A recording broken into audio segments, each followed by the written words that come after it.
ধূমপান, মদ্যপান ও তামাক সেবন স্বাস্থ্যের পক্ষে ক্ষতিকর।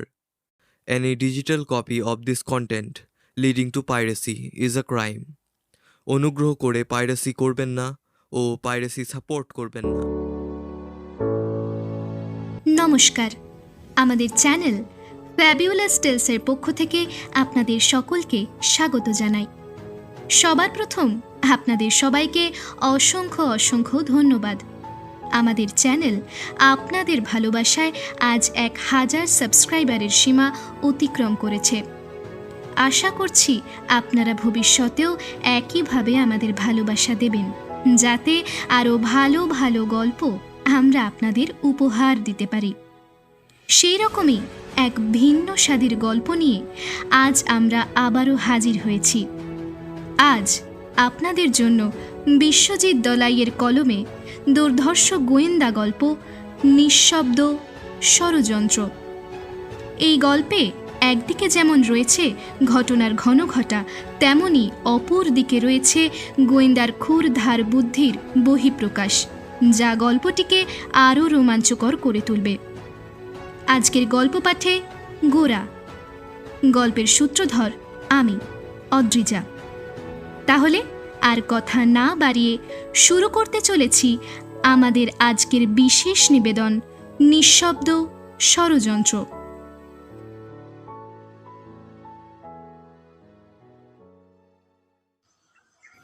রবিবারের সকালে বাজারের কাজ সেরে ব্ল্যাক কফিতে একটা চুমুক দিয়ে টেবিলের উপরে থাকা খবরের কাগজটা পড়তে শুরু করলেন সুদীপবাবু। ঠিক এমন সময় বাইরে থেকে ভেসে এলো একটা গাড়ির আওয়াজ। তারপরে একটা পায়ের আওয়াজ ধীরে ধীরে এগিয়ে এলো বাইরের মেইন দরজাটার সামনে। আর ঠিক তারপরেই কলিং বেলটা বেজে উঠল। এই সময় আবার কে এলো? এরপরই চেয়ার থেকে উঠে ধীরে ধীরে পদচারণ করে সুদীপবাবু দরজাটা খুললেন আর দেখলেন সামনে সন্দীপবাবু দাঁড়িয়ে। আরে কি ব্যাপার, এত সকালে বিধাননগর থানার বড়বাবু আমার ঘরে? কি মনে করে? এই প্রসঙ্গে বলে রাখা ভালো, মিস্টার সন্দীপ সেনগুপ্ত মানে বিধাননগর থানার বড়বাবু এবং মিস্টার সুদীপ গুহ দুজনেই ছোটবেলাকার বন্ধু। একই সাথে কলেজ শেষ করার পর সন্দীপবাবু কলকাতা পুলিশের পরীক্ষায় পাশ করেন এবং সুদীপবাবু হয়ে ওঠেন গোয়েন্দা। তাই অনেক দিনের পুরনো বন্ধুর এত সকালে তার বাড়িতে আগমন দেখে বুঝতে অসুবিধে হয়নি যে কোনো এক কেসের বিষয়ে ঘেঁটেই আছেন তার বন্ধুটি। বাইরে দাঁড় করিয়ে রাখবি নাকি ভেতরে আসতে বলবি? আরে ধুর, কি যে বলিস। আয় আয়, ভেতরে আয়, বস। তা কেমন আছিস বল? ভেতরে প্রবেশ করলেন সন্দীপবাবু আর ডাইনিংয়ের সোফায় বসে বলতে লাগলেন, তেমন ভালো নেই রে ভাই, এত কাজের চাপ।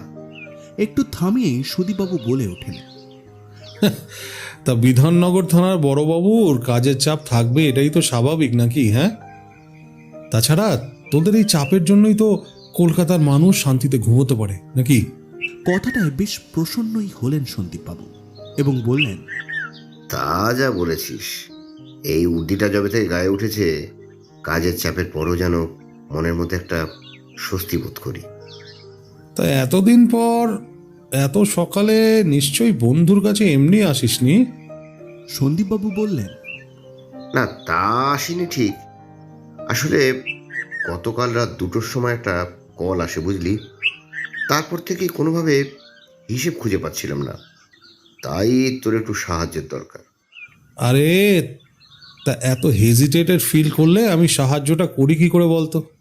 বল, কি হয়েছে? কিসের কল ছিল? কি এমন বললো তোকে যে তুই এত চিন্তিত হয়ে পড়লি? সন্দীপবাবু একটা দীর্ঘ নিঃশ্বাস ফেলে বলতে শুরু করলেন, আচ্ছা, লাহিড়ী গ্রুপ অফ কোম্পানির নাম শুনেছিস তো? লাহিড়ী গ্রুপ অফ কোম্পানিজ মানে কলকাতার সব থেকে বড় মাল্টি ন্যাশনাল কোম্পানি, যেটা নিউ টাউনে, তাই তো? ঠিক তাই। সেই কোম্পানির সিইও তথা মালিক মিস্টার সুব্রত লাহিড়ী, তার ঝুলন্ত দেহ পাওয়া গেছে রাজ হোটেলের একটা রুম থেকে। সে কি? কিন্তু আমি যতদূর জানি উনি তো খুব স্ট্রং এবং মোটিভেটেড মানুষ। উনি কি না? অ্যাকচুয়ালি তাই, আমারও ঠিক এই জিনিসটা, মানে অ্যাকচুয়ালি এটাই আমাদের খুব চিন্তায় ফেলেছে। তাই সকালে স্পটে যাওয়ার আগেই তোর কাছে এলাম। বুঝলাম। ঠিক আছে, তুই একটা কাজ কর, তুই তাহলে একটু অপেক্ষা কর, আমি এক্ষুনি রেডি হয়ে আসছি। বন্ধুকে বসতে বলে সিঁড়ি দিয়ে ছাদের উপর নিজের ঘরে চলে গেলেন সুদীপবাবু। তার বেশ কিছুক্ষণ পর হাতে একটা ব্যাগ নিয়ে নিচে এলেন আর গম্ভীরভাবে বললেন, চল, অনেকটাই দেরি হয়ে গিয়েছে, এবার যাওয়া যাক। কেসটা যে গোয়েন্দা বন্ধুর মনে লেগেছে এটা ওনার গম্ভীরতা দেখেই বুঝে গেছেন সন্দীপবাবু। তাই তিনি আর একটাও বাড়তি কথা না বলে সোফায় রাখা গাড়ির চাবিটি নিয়ে বেরিয়ে পড়লেন। তারপর দুজন বেরিয়ে গেলেন গাড়ির দিকে।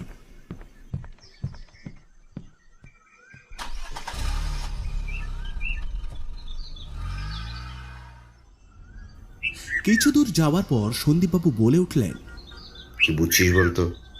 আমার কেমন যেন মনে হচ্ছে।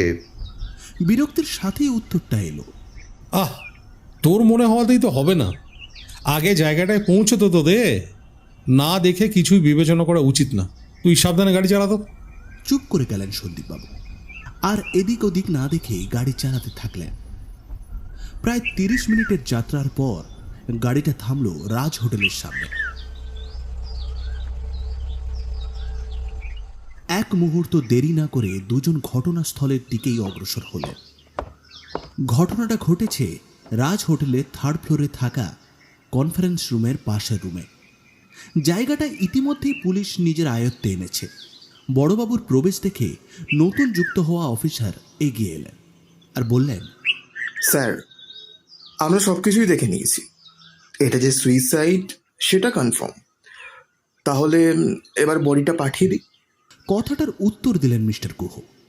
আচ্ছা, তা অফিসার আপনি কিভাবে শিওর হলেন জানতে পারি? মানে কি এমন দেখলেন যেটা আপনার সুইসাইড বলে মনে হলো? বেশ অবাক হয়ে এবং চোখে মুখে রাগের সাথে তিনি উত্তর দিলেন, কেন বলুন তো? তাছাড়া আপনিই বা কে? আর একটাও কথা বলার আগেই বড়বাবু বেশ গম্ভীরভাবে বলে উঠলেন, অফিসার, কাকে কি বলছো?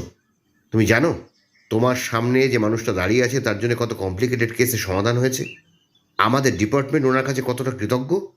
থমকে গেলেন অফিসার। বড়বাবুর এমন জবাব শুনে বুঝতে অসুবিধা হয়নি যে ওনার সামনে থাকা ব্যক্তি সাধারণ কেউ নন। তারপর মাথা নামিয়ে নিচু গলায় তিনি জিজ্ঞেস করলেন, এক্সট্রিমলি সরি স্যার, আমি তো আসলে নতুন এসেছি, মানে তেমন তো জানি না কাউকে।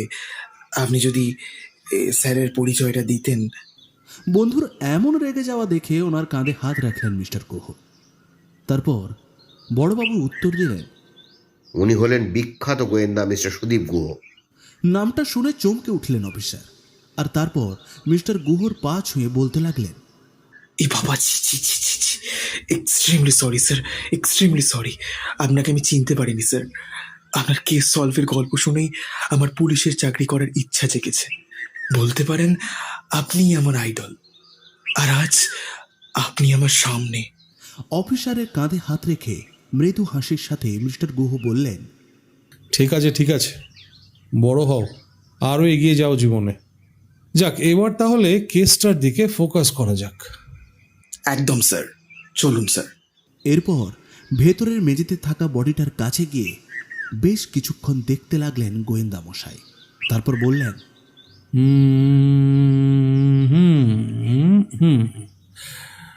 অফিসার, আপনার কথাটার সাথে যে তাল মেলাতে পারলাম না, এটা তো সুইসাইড নয়। অবাক হয়ে জিজ্ঞেস করলেন অফিসার, কিন্তু স্যার, আমরা এসেই তো বডিটা নামালাম, আর গলার দাগটাও স্পষ্ট। তাহলে আপনি?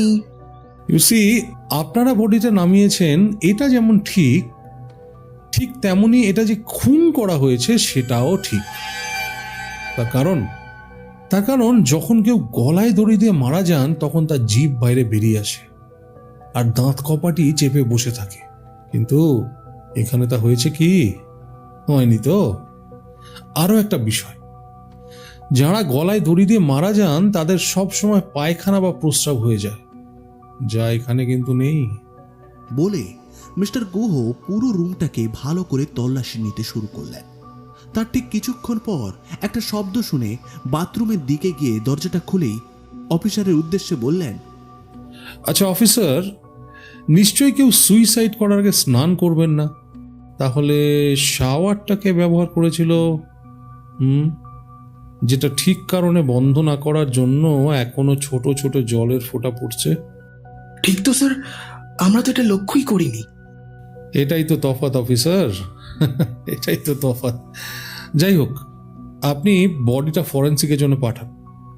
আমাকে একটু ভালো করে দেখতে হবে পুরো রুমটা। আর ওনার বাড়ির লোক? হ্যাঁ স্যার, ওনার ছোট ভাই আর কয়েকজন এসছেন, ইনভেস্টিগেশনের জন্য পাশের রুমেই আছেন।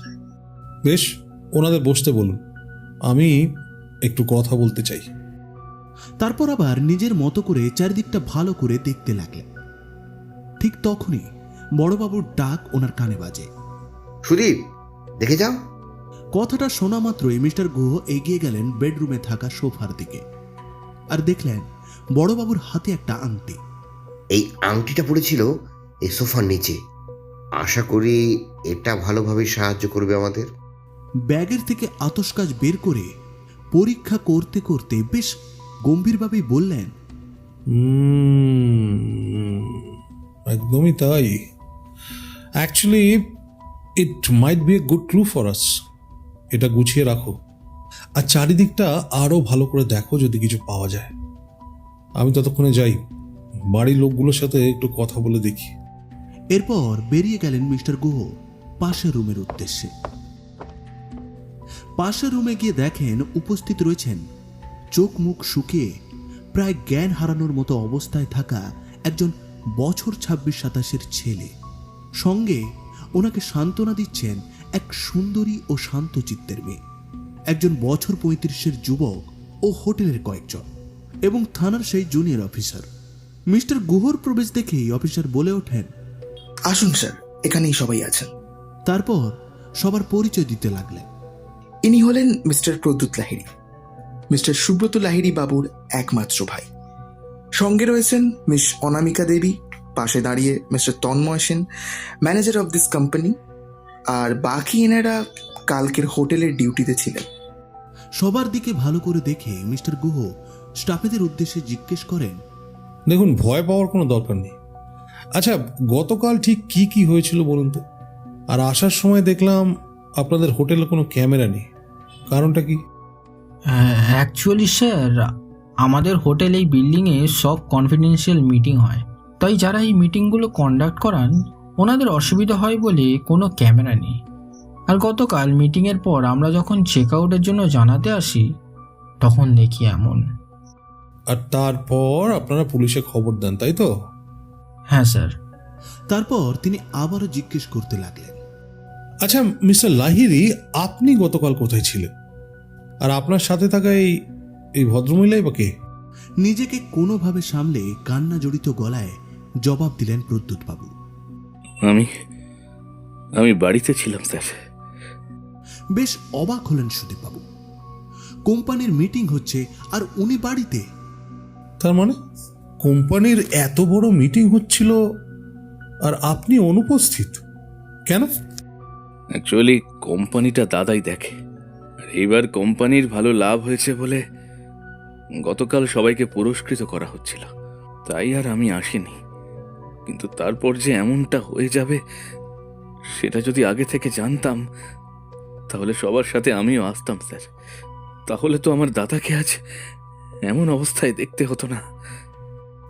সবার সাথে মানে? আপনার দাদার সাথে কি কেউ ছিলেন নাকি?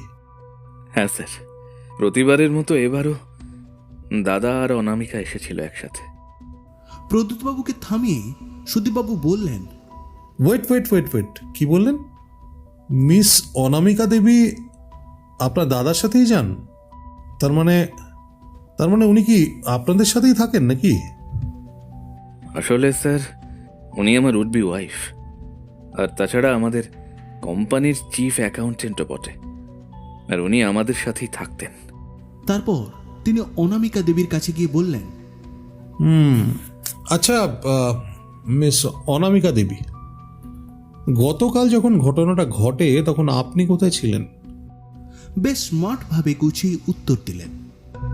অনুষ্ঠান শেষ হওয়ার পর দাদা আমাকে বলেন যে ওনার বাড়ি ফিরতে দেরি হবে, আমি যেন বাড়ি চলে যাই, আর তাই আমিও বাড়ি ফিরে যাই। I see. আচ্ছা, মিস্টার লাহির কি কোনো শত্রু বা অপোনেন্ট আছেন যিনি এমনটা করতে পারেন, বা পুরনো কোনো রাগ? আগে না স্যার, আমার দাদাকে সবাই খুব ভালোবাসতো, আর আমার দাদা ছিলেন খুবই শান্ত মানুষ, তাই তার তেমন কোনো শত্রুও নেই। আবার সবার দিকে ভালো করে দেখে মিস্টার গুহ সবাইকে চলে যাওয়ার কথা বললেন। ঠিক আছে, আপনারা সবাই এবার আসতে পারেন। স্যার, আপনি পারবেন তো আমার দাদার খুনিদের শাস্তি দিতে?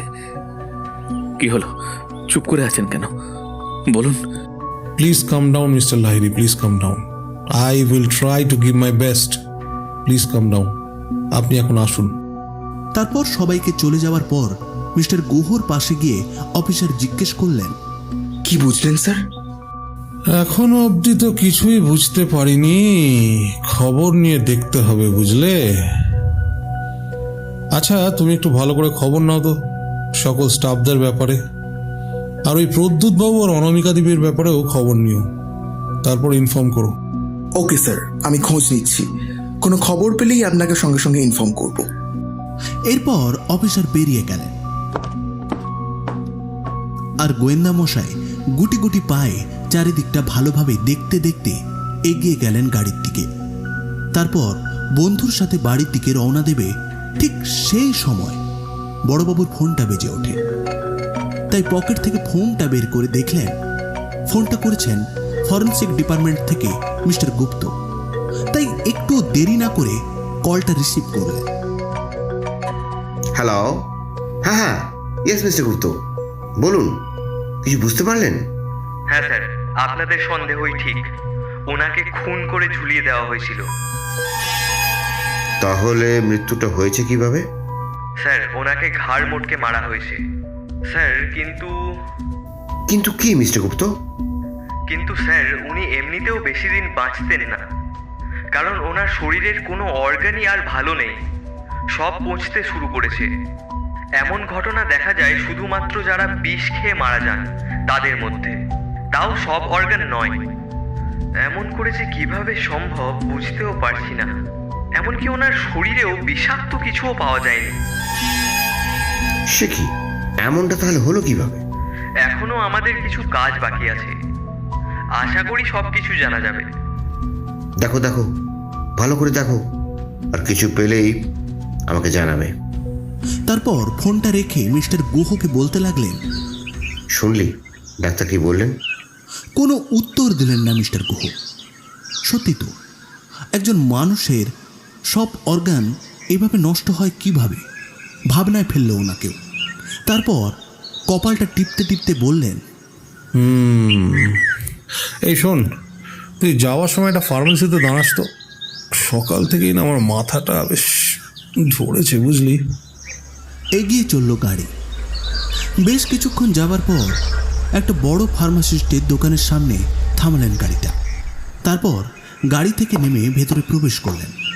ভেতরে ঢুকে সুদীপবাবু বললেন, এক্সকিউজ মি, আমাকে একটা ভালো মেডিসিন দিন তো, বেশ কয়েকদিন ধরে ঠান্ডা লেগেছে, মাথাটা না খুব যন্ত্রণা করছে, বুঝলেন? মিস্টার গুহর কথা শুনে উপস্থিত স্টাফ কয়েকটা মেডিসিন দিয়ে বুঝিয়ে দিলেন খাওয়ার নিয়মটা, আর তারপর বেশ ভালোভাবেই একটা কথা বললেন, স্যার এই মেডিসিনগুলো বেশি পাওয়ারের, তাই বেশি খাবেন না। কথাটা যেন মাথায় লাগলো গোয়েন্দা সুদীপবাবুর। আচ্ছা, কি হয় বেশি পাওয়ারের ওষুধ খেলে? ভাবতে ভাবতে তিনি বেরিয়ে এসে গাড়িতে আবার বসলেন। তারপর আবারও এগিয়ে চলল গাড়ি। এবার গাড়িটা থামলো মিস্টার গুহর বাড়িতে। গাড়িটা থামার পর কিছু কথা না বলেই চলে গেলেন গোয়েন্দাবাবু। বন্ধুর এমন হঠাৎ চুপ হয়ে যাওয়ার মানেটা খুব ভালো করে জানা বড়বাবুর। তিনি বুঝতে পারলেন যে গোয়েন্দাবাবু কোনো একটা বিষয় নিয়ে বেশ ভেবে যাচ্ছেন, আর সেটা এই কেসের জন্য। তাই আর বিরক্ত না করে তিনিও চলে গেলেন। ঠিক তার পরের দিন ভোরে একটা গাড়ির আওয়াজ পেয়ে জানালার দিকে তাকালেন মিস্টার গুহ। আর তখনই চোখে পড়ল গাড়ির থেকে সেই অফিসার নেমে এগিয়ে আসছেন সদর দরজার দিকে। তাই উনিও এগিয়ে গিয়ে দরজাটা খুললেন। তারপর বললেন, কি ব্যাপার অফিসার, এত সকাল সকাল? আসলে স্যার, আপনি গতকাল খোঁজ নিতে বলেছিলেন না? খোঁজ নেওয়ার পর আপনাকে অনেকবার টেলিফোন করেছিলাম, কিন্তু কোনো বাড়ি ফোনটা লাগছে না দেখে সকাল সকাল চলে এলাম, এই আর কি। তা বেশ ভালোই করেছো, এখন ভেতরে এসো। অফিসারকে ভিতরে আসতে বলে উনি চলে গেলেন কিচেনের দিকে আর দুজনের জন্য কফি বানিয়ে আনলেন। তারপর একটা কাপ অফিসারের দিকে এগিয়ে দিলেন। এরপরই নিজের কাপে চুমুক দিতে দিতে সুদীপবাবু বললেন, তা কিছু খুঁজে পেলে? হ্যাঁ স্যার, বেশ অনেক বছর আগে একটা গাড়ি দুর্ঘটনায় নিহত হন লাহিড়ী গ্রুপ অফ কোম্পানির কর্ণধার ও ওনার স্ত্রী। তারপর থেকেই মিস্টার সুব্রত লাহিড়ী বাবুই পুরো কোম্পানিটাই নিজে হাতে দেখাশোনা করে। আর ওনার ভাই তখন খুব ছোট, তাই ওনাকে পড়াশোনা করার জন্য বাইরে পাঠিয়ে দেন তিনি। আর যখন ভাইয়ের পড়াশোনা শেষ হয় তখন ওনাকেও কোম্পানির কাজে নিয়ে নেয়। ওনার নামে কয়েকটা এজেন্সিও রয়েছে যেখানে অনাথ বাচ্চাদের রাখা হয় এবং পড়াশোনা করানো হয়। আর মিস অনামিকা দেবী, যার পুরো নাম অনামিকা সানাল, উনি এবং মিস্টার লাহিড়ী একই সঙ্গে কলেজে MBA করেছেন। তারপর থেকে উনিও এই কোম্পানিতে যোগ দেন। আর মিস্টার তন্ময় সেনবাবু, উনি কয়েক মাস আগেই কোম্পানিতে এসেছেন। আগে এক বড় কোম্পানিতে কর্মরত ছিলেন। শোনা যায় সেই কোম্পানি নাকি একমাত্র কোম্পানি ছিল যারা লাহিড়ী গ্রুপদের টেক্কা দিত, কিন্তু উনি যে কেন ছেড়েছেন সেটা জানা যায়নি। বুঝলাম অফিসার। কিন্তু এবার যে আমাদের একবার লাহিড়ী বাড়িতে যেতে হবে। আই এম ভেরি শিওর ওখানে গেলে কিছু একটা পাওয়া যাবেই। তারপর হাতে থাকা কফিটা শেষ করে দুজন বেরিয়ে পড়লেন লাহিড়ী বাড়ির উদ্দেশ্যে। বেশ অনেকক্ষণ গাড়ি চলার পর ওনারা পৌঁছালেন লাহিড়ী বাড়ির সামনে। গাড়ি থেকে নামতেই অবাক হয়ে গেলেন দুজনে। এটা বাড়ি নাকি রাজপ্রাসাদ? চারিদিক সুসজ্জিত, ফুলে ভর্তি বাগানের মাঝেই রাস্তা, আর ঘরের সামনের গেটের পাশে রাখা একজোড়া সিংহের মূর্তি। চারিদিকটা বেশ ভালোভাবেই দেখতে দেখতে ভেতরে প্রবেশ করলেন সুদীপবাবু। ওনাদের আগমন দেখে রান্নার ঘরে থাকা 1 বছর 50-এর মহিলা বেরিয়ে এলেন। তারপর জিজ্ঞেস করলেন, কে আপনারা? আর এমন করেই ভেতরে এলেনই বা কিভাবে? এই দারোয়ানদের কি এমনি রাখা হয়েছে নাকি? কোনো কাজ করে না, বাইরের লোকে ঘরের ভেতরে চলে আসছে। এই খামখেয়ালির জন্যই বড় খোকার এমন হলো। বেরিয়ে যান, বেরিয়ে যান বলছি।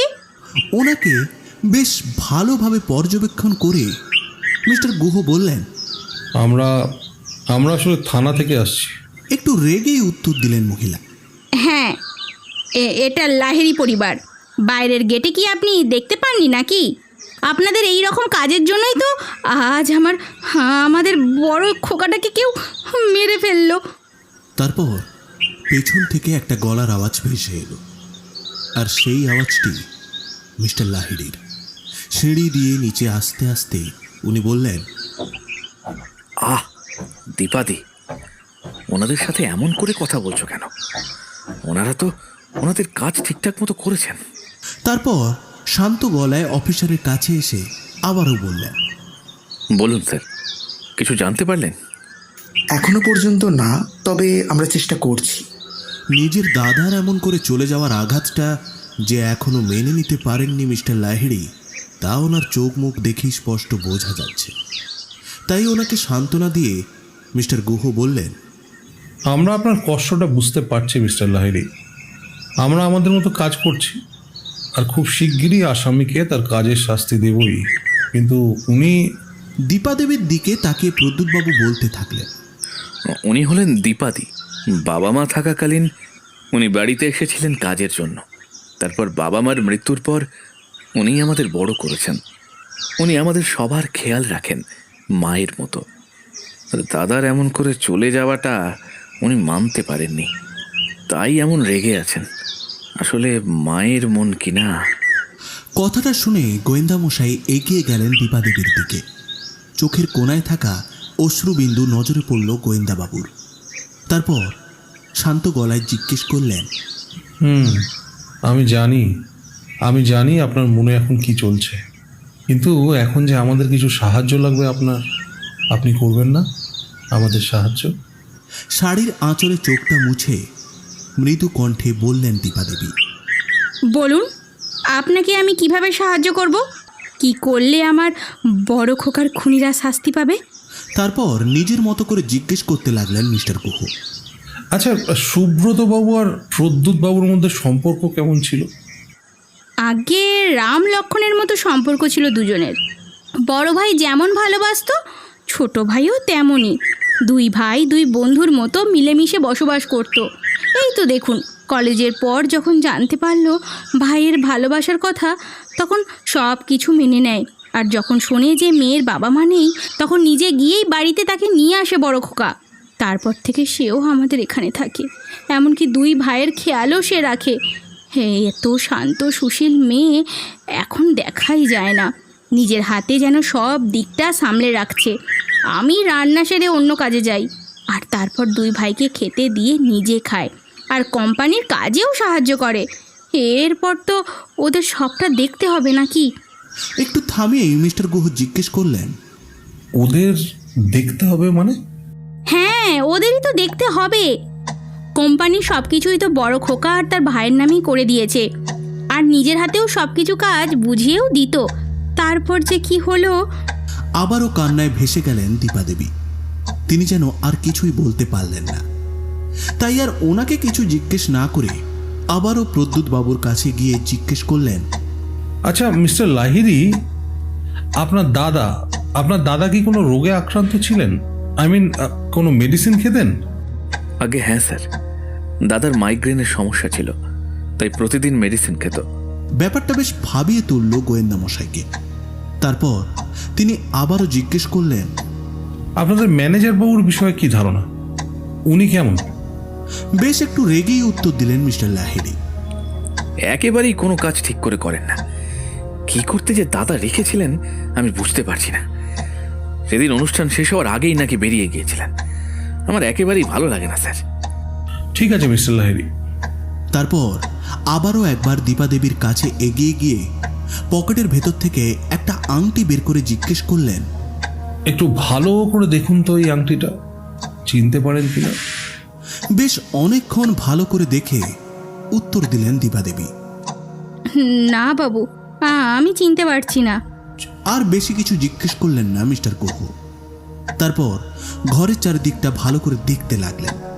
তারপর বেরিয়ে গেলেন গাড়ির দিকে। ওনাকে বেরিয়ে যেতে দেখে অফিসার ও ওনার পেছনে পেছনে বেরিয়ে গেলেন আর জিজ্ঞেস করলেন, কিছু বুঝতে পারছি না স্যার। ওনার সাথে সবার এমন ভালো সম্পর্ক, কোনো শত্রুও তেমন নেই। তাহলে খুনটাই বা করলো কে, আর কেনই বা করলো? তাহলে কি ম্যানেজার? এরকম ভাবে কোনো প্রমাণ ছাড়া সন্দেহের বশে কিছুই বলা যায় না অফিসার। আপনি আরও একটু ভালো করে খবর নেন।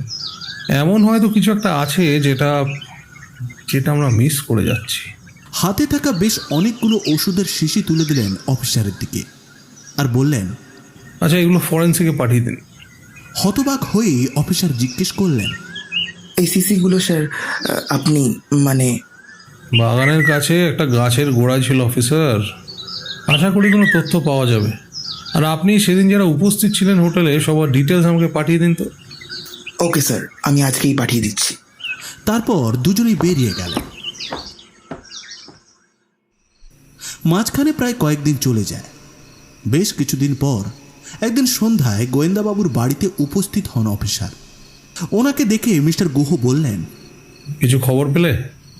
আজ্ঞে স্যার, সেদিন অনুষ্ঠান শেষ না করেই চলে যান ম্যানেজার মিস্টার সেন। আর একটা কথা স্যার, ওনার সাথে কারোরই তেমন ভালো সম্পর্ক নেই, আর তেমন কিছুই।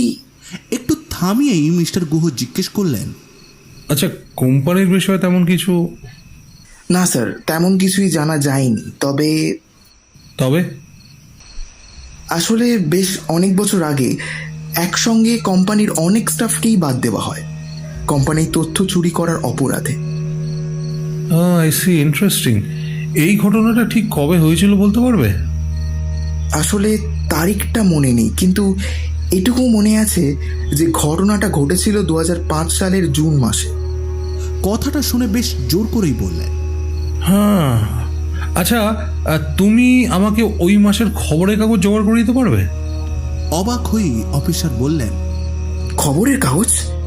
কেন বলুন তো স্যার? ঠিকই শুনেছ। আসলে খবরের কাগজে এমন অনেক কিছু থাকে যা আমাদের অনেক সময় হেল্প করে। এই বলতে পারো যেমন ডিকশনারি ব্যবহার করা হয় কোনো শব্দের অর্থ খুঁজতে, ঠিক তেমনি খবরের কাগজ হলো ইনফরমেশনের হিডেন জ্যাম। তাই ভালো করে খবরের কাগজে খোঁজ নিয়ে দেখতে হবে যে কোনো ইনফরমেশন পাওয়া যায় কিনা।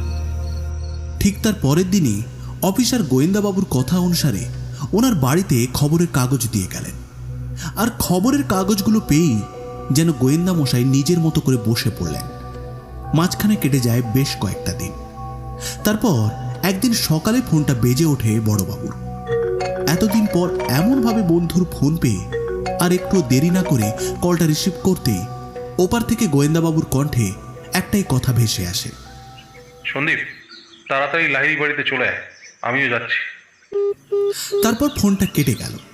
এমনভাবে বন্ধুর গলা শুনে এক মুহূর্ত দেরি না করে বেরিয়ে পড়লেন লাহিড়ী বাড়ির উদ্দেশ্যে।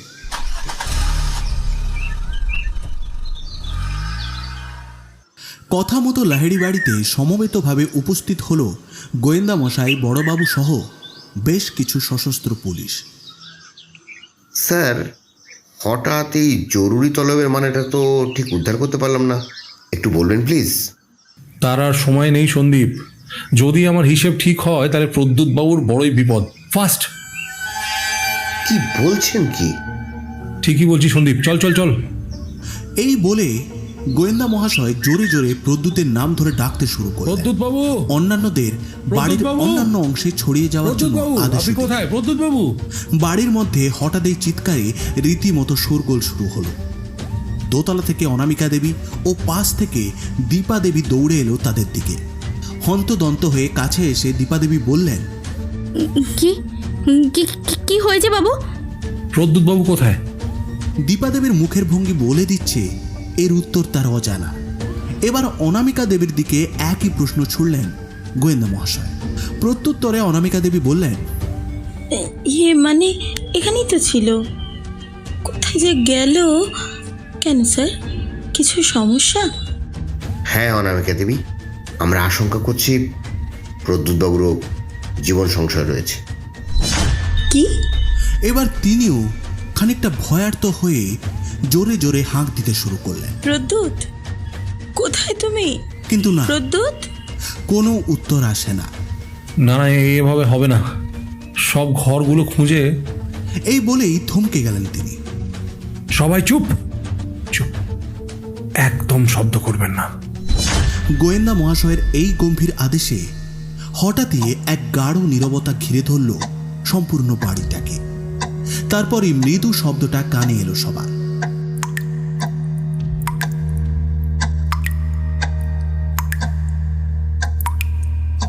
জল পড়ার শব্দ কি?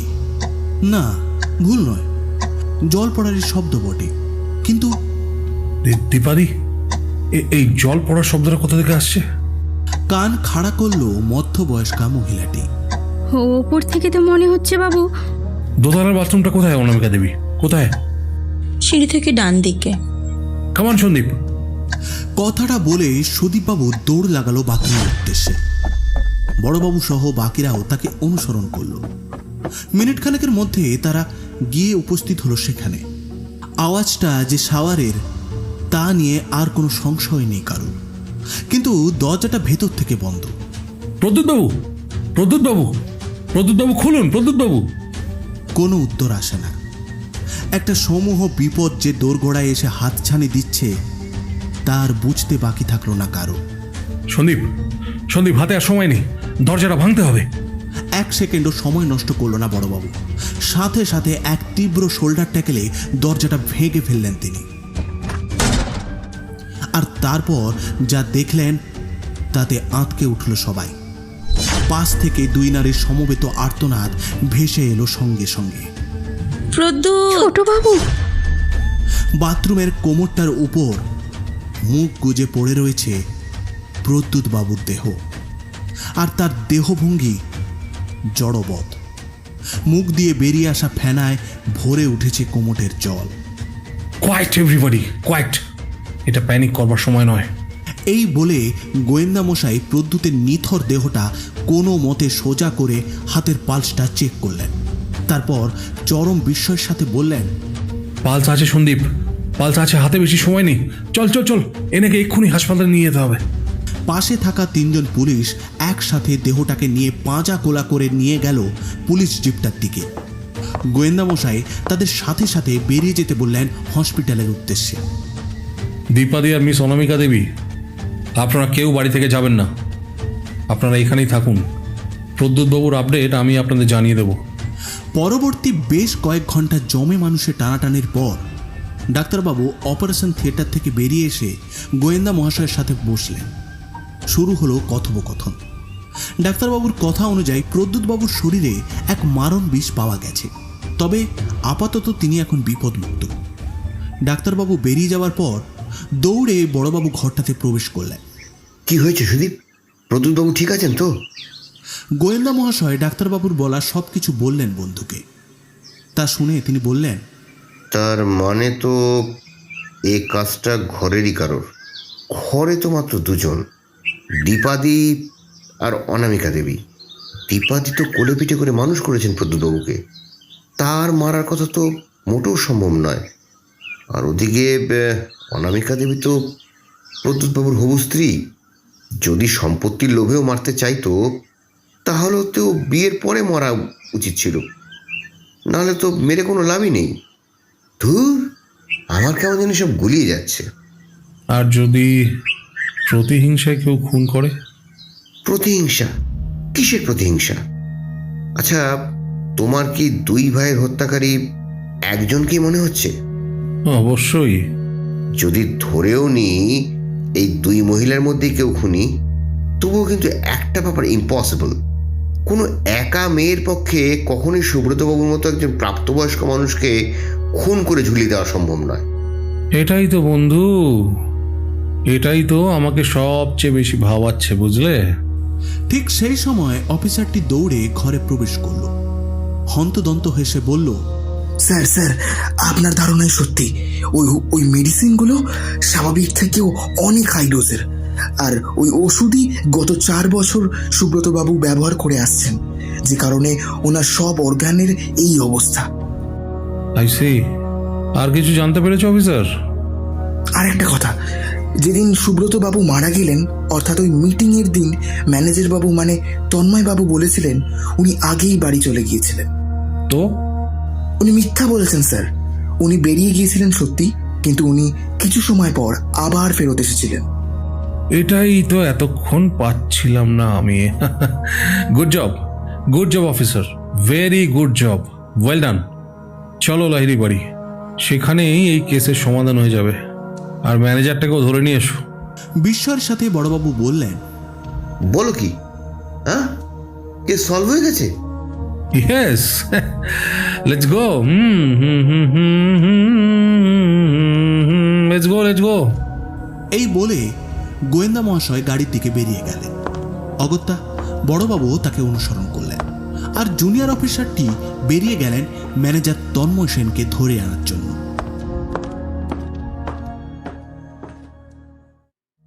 বড়বাবু, গোয়েন্দা মহাশয় ও বেশ কিছু সশস্ত্র পুলিশের সামনে সোফায় বসেছিল 2 মূর্তি, ম্যানেজার তন্ময় সেন ও লাহিড়ি বাড়ির পরবর্তী বধূ তথা প্রদ্যুৎ লাহিড়ির হবু স্ত্রী অনামিকা সান্যাল। সবার দিকে তাকিয়ে চিৎকার করে উঠলেন অনামিকা দেবী, আমাকে এখানে কেন বসিয়ে রাখা হয়েছে? আপনারা কি ভাবছেন আমি আমার হবু স্বামীকে মেরেছি? গম্ভীর গলায় উত্তর দিলেন গোয়েন্দা মহাশয়। চিৎকার করবেন না অনামিকা দেবী, চিৎকার করবেন না। আমরা আপনার অফিসের কলিগ নই। এবার পাশ থেকে দীপা দেবী বললেন, আপনাদের হয়তো কোথাও ভুল হচ্ছে স্যার। অনামিকা দিদিভাই এরকম করতেই পারে না। নিজের হবু স্বামী যে সম্মান প্রতিপত্তি সব দিল, তাকেই দিদিভাই কেন খুন করবে? শুধু হবু স্বামীকে নয় দীপা দেবী, হবু ভাসুরকেও হত্যা করেছে এই মহিলা। প্রতিহিংসায় অন্ধ হয়ে গেছে। প্রতিহিংসা? কিসের প্রতিহিংসা? সবই বলছি। তার আগে দীপা দেবী আমাকে একটা কথা বলুন তো, এই কিছু দিনে আপনি প্রদ্যুৎ বাবু আর অনামিকা দেবীর কোনো ঝামেলা হয়েছিল শুনেছেন? কিছুক্ষণ ভাবলেন মধ্যবয়স্ক মহিলা দীপা দেবী, তারপর বললেন, হ্যাঁ হ্যাঁ হ্যাঁ, মনে পড়েছে। সেদিন আপনারা চলে যাওয়ার পর ওই যে যেদিন আমাকে সব কিছু জিজ্ঞাসা করেছিলেন, তারপরই ছোটবাবুর সাথে দিদিভাইয়ের ঝামেলা হয়েছিল। হা হা করে হেসে উঠলেন গোয়েন্দা মহাশয়। স্বাভাবিক। স্যার, আপনি একটু খুলে বলবেন ব্যাপারটা কি? বলছি। কথাটা বলে গোয়েন্দা মহাশয় খবরের কাগজের একটা অংশ সবার সামনে তুলে ধরলেন। কাগজটাতে বড় বড় অক্ষরে লেখা 2005-এর জুন মাসের একটা খবর। কন্যা ও স্ত্রীকে ফেলে আত্মঘাতী লাহিড়ী গ্রুপ অব ইন্ডাস্ট্রিজের একজন কর্মীর নাম স্নেহাশিস সান্যাল।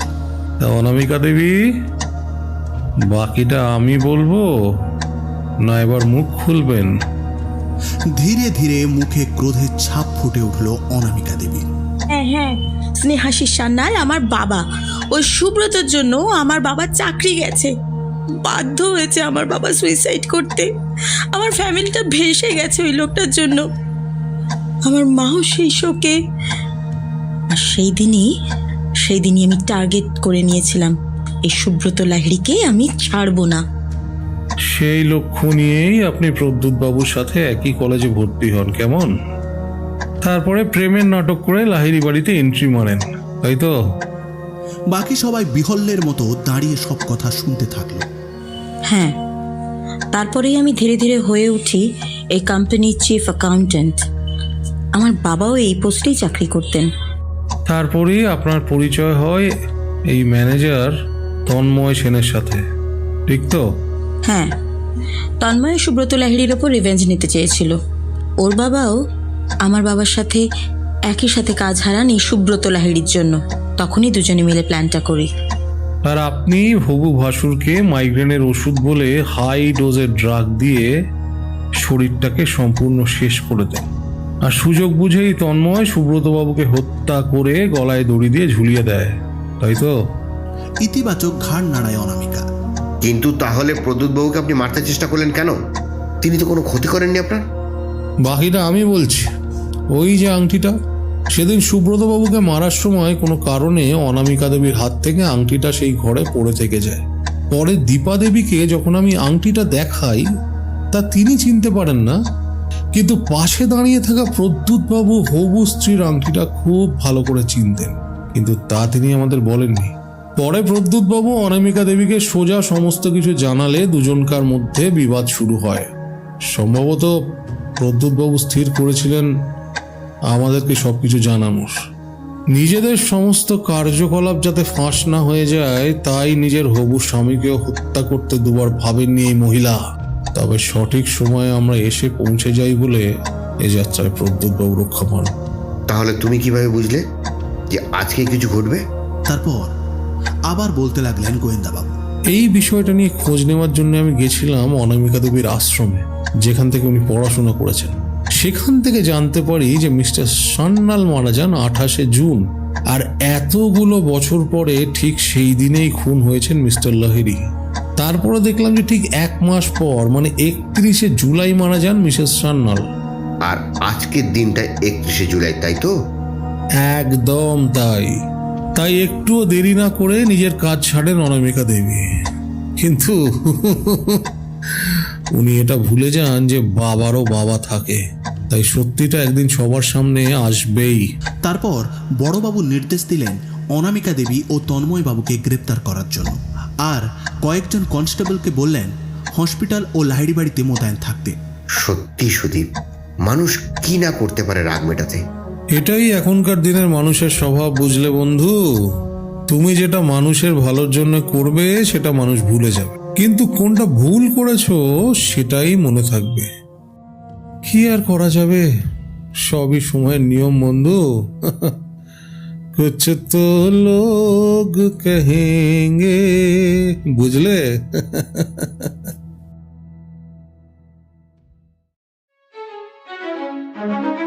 আপনি শুনছিলেন বিশ্বজিৎ দলাইয়ের কলমে নিঃশব্দ ষড়যন্ত্র।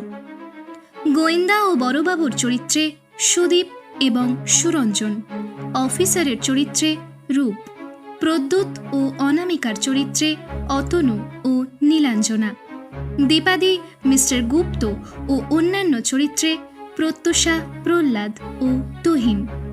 আপাতত আজ এ পর্যন্তই। পরবর্তীতে আবারও নানান ভিন্ন স্বাদের গল্প নিয়ে হাজির হবে টিম ফ্যাবিউলাস টেলস। ততক্ষণ অবধি সুস্থ থাকুন, হ্যাপি থাকুন আর গল্পে থাকুন। শুভরাত্রি।